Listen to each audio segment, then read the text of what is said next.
but the fans in the grandstand. In, here we go. The race is on. They lead together. Better reaction time. Go Speed Cheeto. I will be giving you a whole lot of behind the scene and important information, so make sure you watch this video right down to the end. A review of the elimination rounds. It was interesting. We had a whole lot of badass racing going on. Canion running the best numbers of the weekend. Driver, did you do it because you had the better tune-up? Was it a combo of that? We get to see now. The numbers don't lie.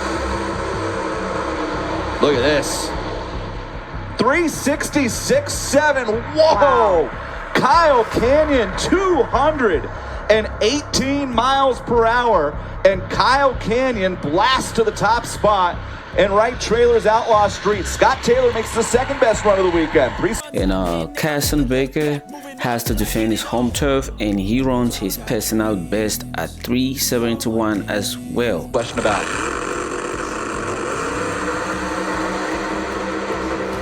as promised. There it is, 371 to a 372. That's what we expect to see.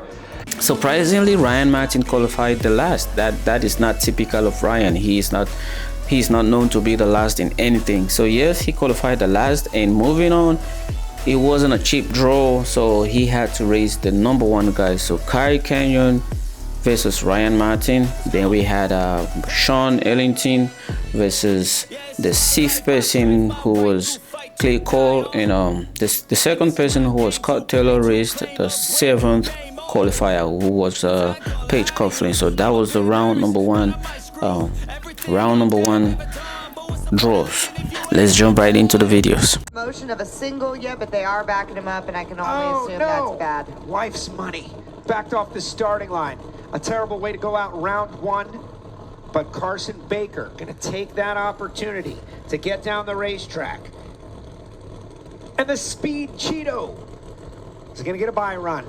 From right here in Concord, Carson's got a power sport dealership. Speed Cheeto off and running. Look at it, hum of the tires. Boy, made a move on him right there.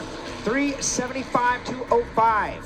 32 guys, we're open book, and we want to hear from you, and we need your feedback. And not everything is going to go perfectly, but we're going to try to make it better as time goes by.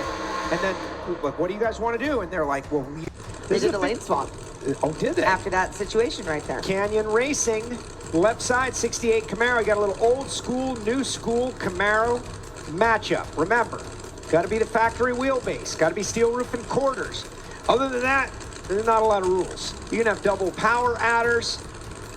Ryan Martin, he's in. Here we go. The race is on. They leave together. Better reaction time going to Ryan Martin. The power is on it. Ryan Martin for the win. 372.4, 210.57 miles per hour. They are trucking midday under fairly bright sunlight. 380 with a 7.175 for Kyle Canion, and the number one qualifier is upset by the number 8 qualifier. Say that Ryan Martin's an upset no matter what, but he was the number 8 qualifier car, exactly. Absolutely, and he was losing the race. That's the most upset of upset on paper. And our perspective where we are, and certainly where the camera is, you don't see as much of the back and forth. Yeah. But the fans in the grandstands, they saw Ryan Martin come That around. one definitely had it. The math is mathing. Math is mathing. By 1/10 of a second, Ryan Martin gets there. Murder Nova and Clay Cole. Clay on the left-hand side of the racetrack out of Webb City, Missouri, 69 Camaro. And then Sean Ellington. Sean Ellington, Murder Nova, known all around the world. And Clay Cole ran that car they call the Overdose. See, and that's we talk about it with Dan Fletcher in our Super Stock race. The winningest car in the National Hot Rod Association is the old Checkmate car owned by Dan's dad. He has put it in the winner circles, 50 or 60 times. His actual car. But most people, like, how many cars has John Forrest been through? And how many cars has Anton Brown been through? This is Sean's car. This is his baby. For years, the actual steel, the actual car. And that's what makes this pretty cool. It is Clay Cole, came out of the number 6 qualifying position, and Murder Nova out of the number 3 spot. Murder Nova's been expanding his resume over the last couple of years, racing in all forms of, got himself a really hot rod of a Pro Mod car, runner-up the World Series of Pro Mod to Aaron Stanfield just a few short months ago in Bradenton, but he's been everywhere.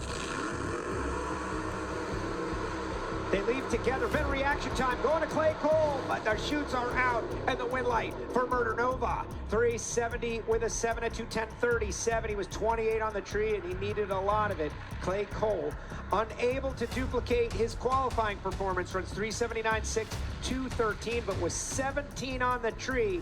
Clay gave Sean all he could handle, but Sean handled it all, and Murder Nova is on to the next round. At the top end of the racetrack, Bruno Massel. I'm not going to call it an upset, but he was the number 8 qualifier, taking out the number 1. Anytime you win a race, no one's saying it. Hey, side note, if you complain about the music in the back, that's because you don't know nothing about YouTube, so sit quiet and just watch the video. For those who understand why I put that music in the back, you're the real MVP. More to come. You could saw Clay Cole's door Yeah, the passenger door came open. came open or was open down the racetrack. Of course, the wind would keep it closed, but as soon as he came around the corner, the door went wide open. Oh. That's not correct. That is not correct. Now it is correct. He's getting But around. Jordan Vandergriff was getting in a Street Outlaw car. He's getting around, but not that much. Oh boy. Lil Goldie, Scott Taylor, Hattiesburg, Mississippi on the right-hand side, and Paige Coughlin. The Golden Child versus Lil Goldie. The Golden Child versus Little Goldie, and it's so funny. You get to know Paige Coughlin, and as you can see, she's a member of the iconic Coughlin family out here, uncle and brother, racing, dad, a former world champion, and she paved her own path here and decided to go a little bit of a different direction, but it's all things come together where she's got the crowd of the Coughlins watching her this weekend on the big stage, doing her own thing in this exhibition category, and it's been really fun to watch. But the Golden Child is just such a cool name for her situation in that race car. Now, what is going on? Oh, sure. I see Scott is moving up, but now Paige is starting to move into position. I think so. Yeah, I think so too. Here comes Paige. Got a Hearts Charger on there with nitrous. Johnny Tolosano, future husband, helping her out. He says he got real aggressive earlier today. They got married. Oh, they are married. They got married. Congratulations. All right, the Golden Child, Little Goldie. Final pair, right trailers. Outlaw Street. Paige's 006 on the starting line. But Not enough. cannot hold Scott Taylor down. 371.0, 209. Scott Taylor, Lil Goldie, loads up the Golden Child. Paige took a swing at him in true Coughlin fashion. 00 on the tree, but Scott Taylor. Semi-final round. We have the teammates going up against each other. I'm talking about Ryan Martin and Carson Baker. So regardless of what happens, that team is going to have a car in the final. And then Scott Taylor, who is going up against Murder Nova, they each have to fight their way to the finals. Side of the track, Little Goldie. The scooter, the sales guy, the right trailer's machine, Scott Taylor. Hattiesburg, Mississippi native. 69 Camaro on the right, a 69 Nova on the left, both of them with centrifugally supercharged Hemis, and then some.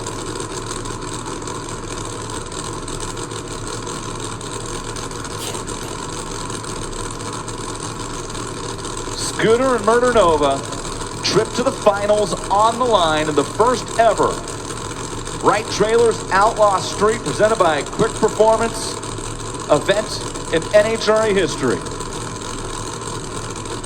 To the 8th mile. And here we go.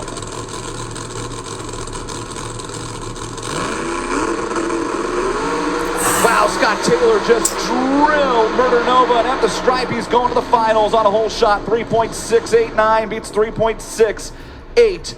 And Scooter the sales guy is Scooter the driller on the starting line here today. 0:15 to a 1:24 reaction time for Murder Nova, and Scott Taylor on a whole shot punches his ticket into the finals with Little Goldie and Outlaw Street.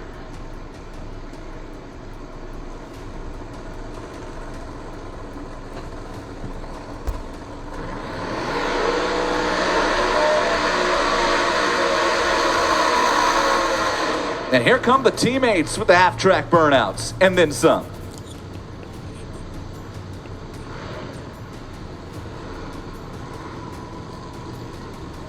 Couple of Camaros.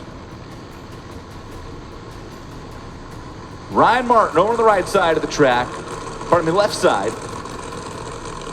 In the Expel Polaris machine, that's the gray Copo. You know him as Fireball. Yeah, this weekend he's traded old Fireball in. Brought a bigger gun to the fight. Carson Baker over on the right side of the track. The Speed Cheetah. Carson's from right here in Concord, North Carolina. You were with us for round number 1 yesterday. You're to stop in an interview, and we talked about how much it means to be racing at home on the NHRA stage and a chance to win one of those Diamond Wallies and to be the first ever winner in Right Trailers Outlaw Street.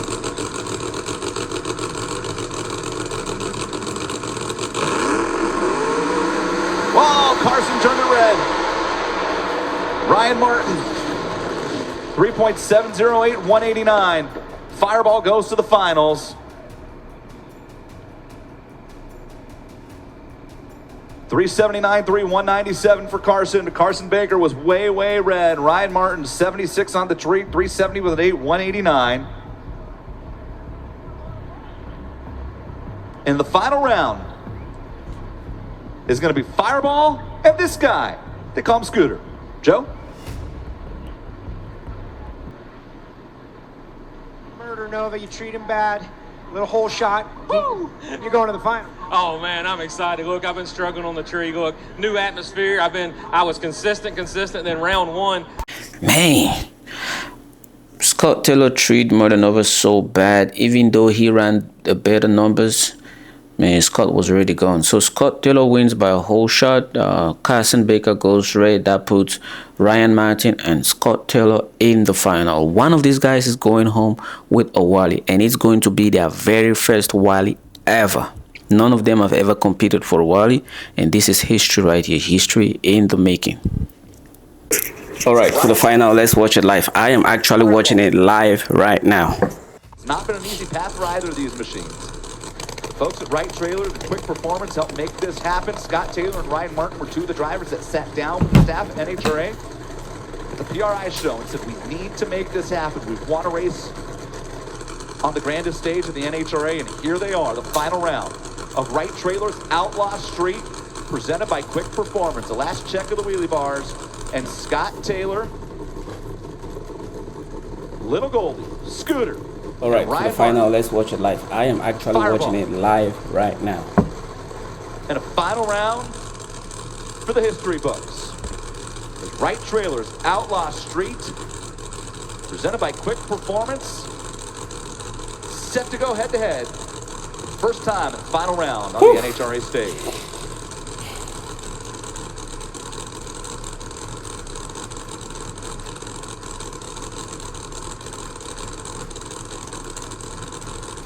They don't even want a pre-stage.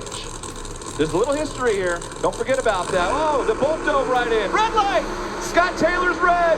Oh, no! Has won it from the number 8 qualifying spot to the winner's circle. Ryan Martin gets it done. I don't know why he didn't get an ET. Whoa! But Scott Taylor goes 370 with a 2, clicking it early. He threw it red by 2 thousandths of a second. Good job, Ryan. 002 red for Scott Taylor, and Fireball wins. Scott has been the best this weekend. Outlaw Street. Here it is again. And at the end of that day, it is Ryan Martin holding the NHRA Wally. It was a red light start for Scott Taylor by 2 thou, but you're holding the little man. Unfortunately, that's the way it works. I hate that. Nobody likes to win that way. But look, I wanted a Wally. We were able to get one. We made a pretty good lap. I don't know what the DTs were. Obviously, the boys are excited. I'm stoked. Thanks to Right Trailers, NHRA, Polaris, Expel, and everybody else I can think of, OC Raw. Without those guys, I couldn't do what we've done here. I mean, I can't believe we pulled it off. We struggled so much in all the qualifying rounds, but I'm stoked, man. Thanks a lot. Take a second to look at that 75th anniversary Wally. I've had a Wally. I've never had a Wally. Been racing for 20 years. I've never had a Wally. We got a Wally, baby. Good job, boy. Good job. At least good job. You had to say you could hold. First panel staying and everything. You did good. Good job. Good job, guys. Good job.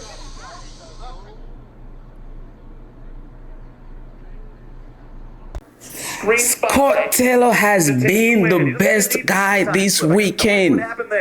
And Ryan has literally been the worst. And Ryan Whew. Good job, Ryan. Good job, man. I mean, Ryan is known for winning. Good job, Ryan. Outlaw Street, presented by Quick Performance here. So I had a lot of people asking me, how do I watch this live? I am actually watching it live right now. If you can hear the cars in the back, I am watching it live right now. So what I would recommend for you is get the NHRA pass, because if you depend on Fox, they are not the most reliable showing this. I don't know, because if something more important than drag racing comes on, I notice they always just shut off the drag racing and jump onto something else. So I will instead recommend you go to NHRA.tv and get a subscription there.